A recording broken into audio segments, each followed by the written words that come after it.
We just take up handfuls. Oh, and we found ones. We have the purple warty back, and the common name really does help you identify this. Hi everyone, my name's Emily Thievery. I'm also known as Ranger M. I'm an environmental educator and communicator, and I get to talk to a lot of different people about all things nature and conservation. I love to knowledge share, and that's what I want to do with you. So come on, let's go learn with Ranger M.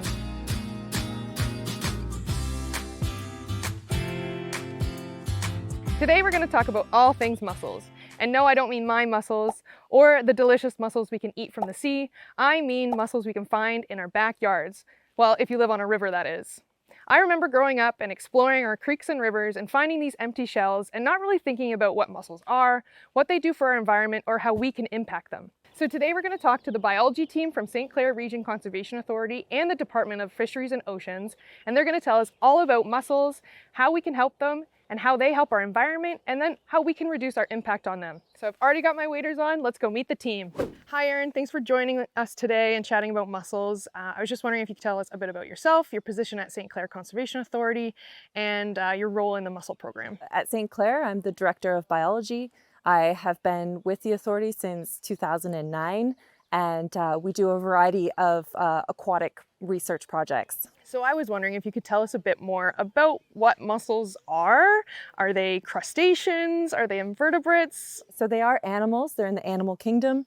They do not have a backbone, so they are invertebrates, and they are mollusks. So crustaceans are actually arthropods, but this is in the mollusk family. So most closely related to things like snails and octopus. Oh, okay. And what exactly do mussels do for the environment? They're a great benefit. So the mussels will filter the water. They will incorporate nutrients into their flesh, and also as they break down, they contribute those nutrients back into the ecosystem. And when they're filtering water, is that how they eat? Yeah, that's exactly right. So they're eating basically like chemicals and little particles, organisms from the water kind of thing? Yeah, so they suck the water in, and they take things like algae out and get their nutrients from that, and then water comes back out again. And that's how it gets filtered. That's awesome.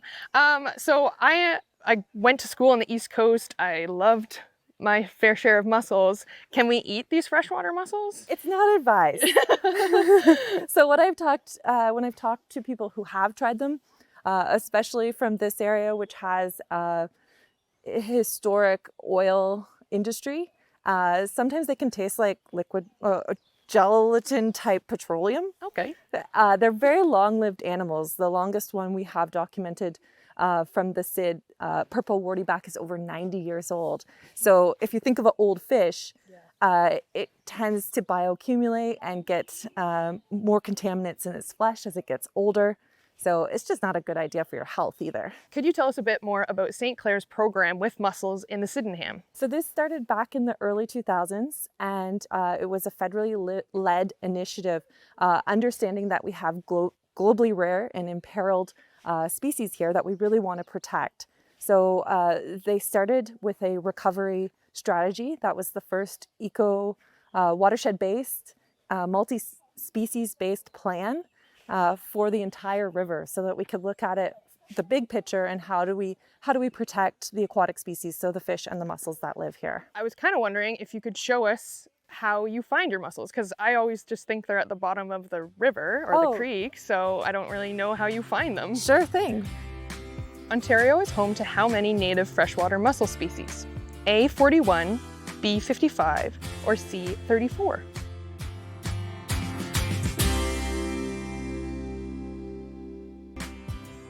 Ontario is home to how many native freshwater mussel species? A, 41, B, 55, or C, 34? Ontario is home to 41 native mussel species. Thanks for joining us, Craig. Can you tell us a bit about yourself, what you do at Clair, and what your part is in the mussel survey? As a conservation biologist, I specialize in aquatic ecosystems, typically rivers, working with freshwater mussels, freshwater fish, and freshwater turtles. Today we're going to focus on mussels. So I was wondering if you could tell us a bit about how to find mussels, what you do for a survey. Absolutely. So there's one of the methods we're going to go through today is using this strange contraption, which is a 1 by 1 meter square made of copper.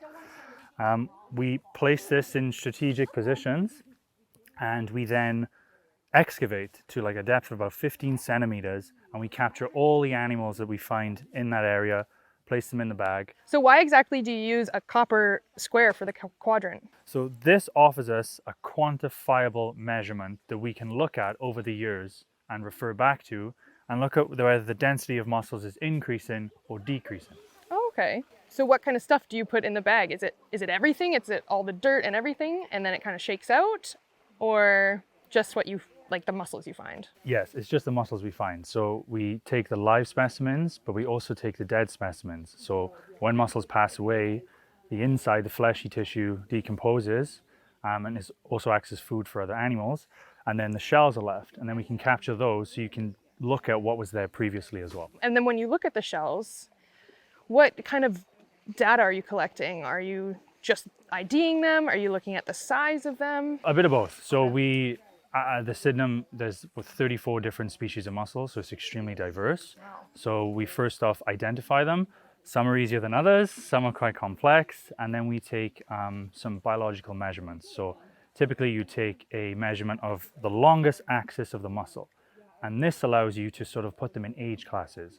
So we could be getting lots of older ones, lots of younger ones, and then when you look at that data, you can see if there's recruitment into the population or if the population is aging because we've just got all these old big ones. So what makes the Sydenham so special for mussels? It's a refuge.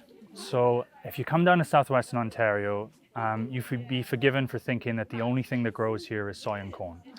Because amongst the sea of soy and corn is this rather turbid river, so sort of a cloudy river, but within it is this incredible refuge for diversity. And that diversity comes from the different types of habitat that are within the river. So you might just look at a river and think that it's quite uniform underneath. But below the surface, there are lots of different substrate types that provide different habitat for different animals. So we have large sand and gravel deposits, we have large, huge chunks of shale, and we have different boulders. And this diversity in habitat drives the diversity in the species that we find. So how do you determine where you put these quadrants in the river so you can find all the diversity of mussels? It depends on the type of study you want to do. So for example, this study we can see here, this is an index site, which means it's a long-term site and is visited on multiple times. So this one is every 5 to 10 years, they'll come back, look at the mussel community and derive information from that. Now what's unique about mussels is they're sedentary. So they stay still. As an adult, they might move 1 to 2 meters in their entire life. Wow. And they live up to about 100 years, some species. So you have this monitor that sits there, monitoring the river for you, and you can come back and look at it and get information from it. Is that like benthic invertebrates that tell you kind of the water quality? Do mussels also indicate the quality of water and everything? They can for sure, and mussels are filter feeders. So they, the toxins can also build up in them. So you could do mussel studies of the tissue inside, and you could get a sort of level of toxicity within them as well. Wow, that's really cool. Yeah. Thanks for chatting with us today, Craig. No worries. Hi, Krista. Thanks for joining us. Wondering if you can show us how you find your mussels. Because the water is very turbid, so that means that there's lots of like silt and stuff in it. It looks like chocolate milk. You can't see anything when you first view it. So the viewers help us look for those surface mussels. So what we do, we end up pushing it down to just about the floor, and then we're looking for the shape of the mussels. Sometimes we're looking for just the shells to kind of be just out of the water. Feel around, and a lot of the time we just take up handfuls. And what you're doing, oh, and we found one. So we shake off the loose dirt and we look through it. And here is a snuff box. So it's an endangered species. So you found this mussel now. What do you do at this point? So we sex it if it's possible. Not all of them are sexually dimorphic right Just away. before you continue, what does that mean? It just means that you can tell the difference between a male and a female. So the snuff box have what are called denticles or little teeth, and they're on the females, and the males don't have that. So that's the easy feature to tell. So this one is a male. And we measure the longest point that goes along the hinge line. So we use the calipers, and we do it in millimeters. And then this one would be 42.2 millimeters in length. And so, and then we would put them back into the water where we found them. Awesome. Thank you, Krista. You're welcome. True or false?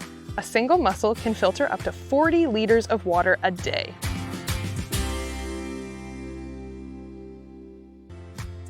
True or false? A single mussel can filter up to 40 liters of water a day. True. A single mussel can filter up to 40 liters of water in a day. They can also live up to 100 years, so that's a lot of water they're keeping clean for us and ecosystems. Hi Kelly, thanks for joining and chatting with us. I was just wondering if you could tell us a bit about yourself and what exactly you do with mussels. So my name is Kelly McNichols O'Rourke, and I'm a biologist with the Department of Fisheries and Oceans, or DFO.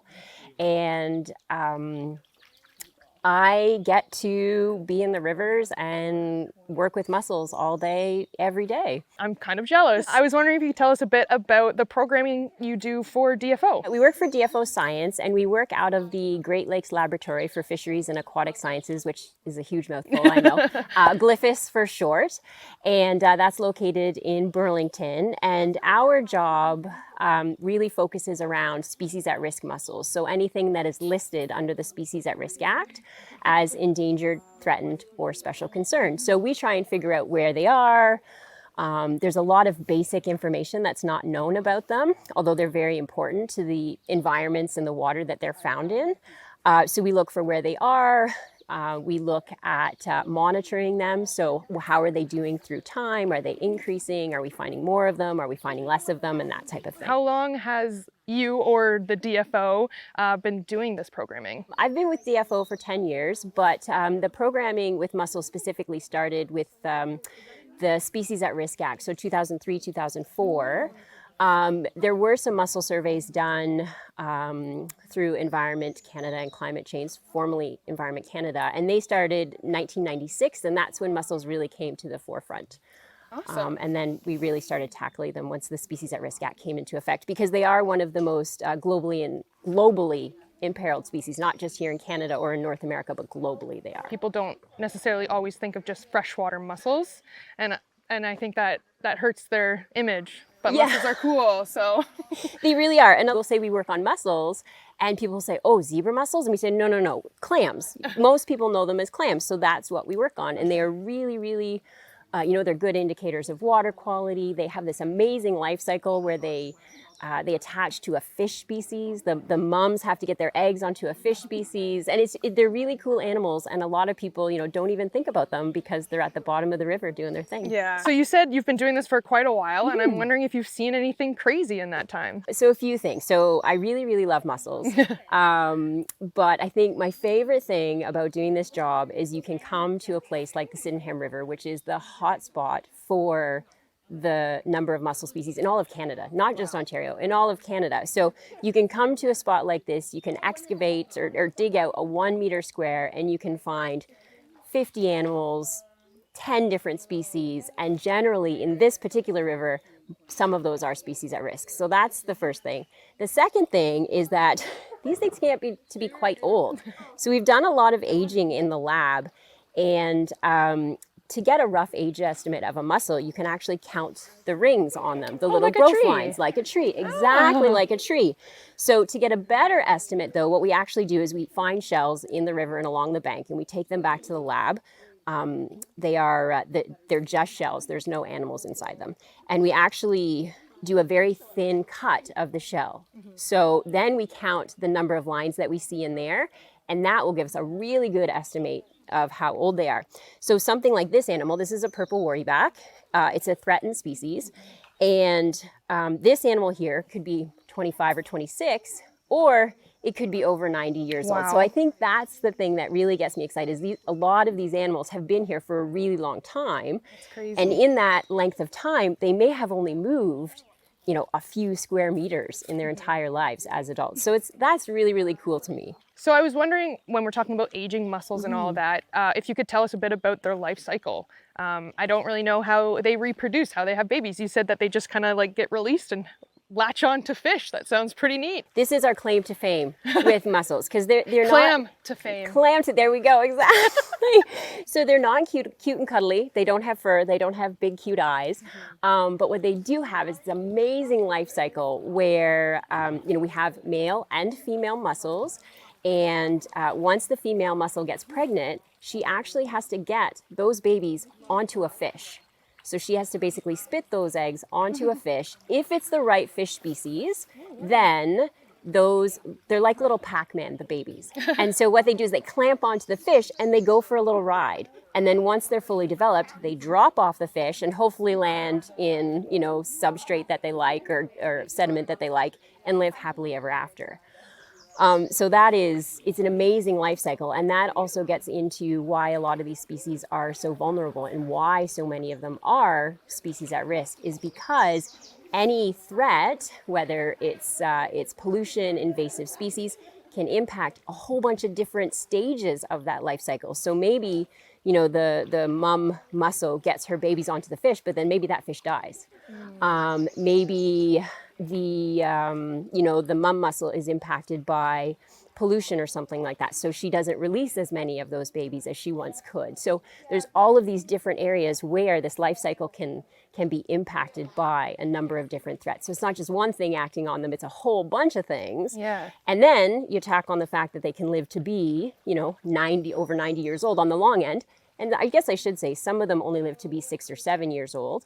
But still, that's a lot of time to be filtering in, extra nutrients and all of that stuff. So that's what makes them so vulnerable as well. Is there a reason why they have to latch on to fish? They have to do that to complete their life cycle. And we think that's because it allows them to move upstream and downstream. Because as I said, an adult mussel might only move a few square meters in their entire lifetime.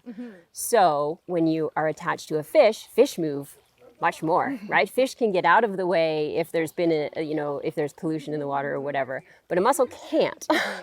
And so if the babies are hitching a ride on the fish, then they can move upstream and downstream, and they can move further. I guess you're more likely to find them that way when you do your surveys. Yes.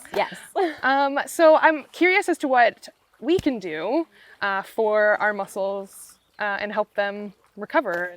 I think things like things as simple as educating yourself on mussels. These aren't just little rocks. My husband likes to call them rocks. He says, you work on rocks all day. And I was like, yeah, but they're really awesome. So I think is educate yourself. Know that they're there and know that anything that goes into the river is going to impact them. Things like trying to reduce pollution, recycling, things like that. And then if you do see a mussel and you want to report it to us, we do have an app. It's called the Clam Counter app, and you can go onto it. It's free to download on your devices, Apple and Android. And it will help you identify an animal. And at the end of it, you can take some pictures and then you can report it. So maybe it's a new location and maybe we need to go out there and do some more surveys. So that's another way that it's kind of getting some citizen science involved as well. So that's another way. And that app was developed by us and the Toronto Zoo. So it's really cute. It's got some good graphics, it's got some good animation and lots of pictures. Perfect. Well, thank you. I think we should go and see if the team has found any cool mussels. Excellent. Let's do it. Did you know the East Branch of the Sydenham River has been designated as one of 13 freshwater key biodiversity areas in Canada by the International Union for Conservation of Nature? Learn more at sydenhamriver.on.ca. Did you know the East Branch of the Sydenham River has been designated as one of 13 freshwater key biodiversity areas in Canada by the International Union for Conservation of Nature? Learn more at sydenhamriver.on.ca. Well, it looks like the team's been busy and you have quite a few to show us. I was just wondering if you could tell us what these mussels are and kind of how you tell the difference. Yeah, for sure. Because we do have 41 different species in Ontario. There's quite a lot. And I think at this particular site, we found probably 18 or 19 species over the last couple of days. But we have here the northern riffle shell, and you can see these fine green rays on it. And it's almost like a yellowy orange color. So that's a really distinguishing feature for these. The neat thing about these is that they are a globally imperiled species. There's only 4 populations that are actually reproducing in North America right now, and the Sydenham River has one of the best ones. So that's really exciting. This is a female. We got a female here and then a male here. And sometimes you can tell the difference between the males and females just by their shell. Wow, okay. And then you're holding some cute little ones too. So this is the foot. This is the muscular foot. So this is how adult mussels move. They stick that foot out into the river bottom, pull their shell back onto it. Wow, what a color too. Yeah. So when I was saying they only move a few square meters in their lifespan, that's why. It's a very slow process. But this is an elk toe. This is a common species. And you can see that the rays on this one are quite a bit thicker. We have the purple warty back. And the common name really does help you identify this because you can see all of these little warts on it. On the inside of the shell, it's purple. It can be light purple, dark purple. So here we have a juvenile kidney shell, which is an endangered species in Canada. And you can actually see that when these guys are really small, they have this byssal thread. So it's just like an elastic string. And what they do is they anchor it to rocks, or they attach it to rocks so that they don't float downstream because they're so small. So as juveniles, we typically see this byssal thread with them. Wow, this is awesome. And I can't help but notice that the names of our freshwater mussels are just so very unique. They and really a little are. weird. Yep. So I'd love to know what your favorite mussel is. Oh, so my favorite mussel is the 3-horned wartyback, and it's a mussel. It's about this big. This is not one, but it has got 3 huge bumps on it. Only 3, always only 3. And when I first started working on mussels in my undergrad, it was the first one I could confidently identify. So it has now become my favorite. Unfortunately, we don't see too many of those, but I always get excited when we do. All right, let's go find out other people's favorite mussel species. All right, what's your favorite mussel? My favorite mussel is the snuff box Oh, and why is that? because it attaches to the end of log perches and it spews its larva onto the log perch, and it's super cool. It's very alien. It's awesome. Thank you. All right, what's your favorite mussel? The maple leaf. It's really easy to tell apart because it's got 2 lines of bumps down it. Awesome. I just would like to know your favorite mussel. I'd have to say a pink heel splitter because it's pink. Awesome. So what's your favorite mussel? It's a purple warty back because it's pretty. Look how cute. What's your favorite mussel species? So my favorite mussel species is the northern riffle shell, and one of the main reasons for that is that it is a globally imperiled mussel, and the Sydenham River is one of the best remaining reproducing populations on the entire planet. That's truly amazing. Thank you. So what's your favorite mussel species? I think the deer toe just because it's pretty. Oh, thank you. So what is your favorite mussel species? Our favorite mussel species is the snuff box. So this is a sexually dimorphic species, which means we can tell the difference between the males and the females. So the female has the denticles, which are like teeth on their shell, and they actually grab the log perch, which is a fish. It'll grab it on the face. So what's your favorite mussel species? My favorite mussel species is a pocketbook, but this is my second favorite, which is a big old mucket. Thank you. So what's your favorite mussel species? My favorite mussel species is the elk toe because of the way that it is. Perfect. So we learned a lot about mussels today, from their reproduction to what exactly they do for their environment and how they have very unique and weird names. But we got to remember not to get hung up on the weird names, and mussels are imperative to our environment. So thanks for joining me today, and I just wanted to let you know my favorite mussel is the rayed bean. See you in nature.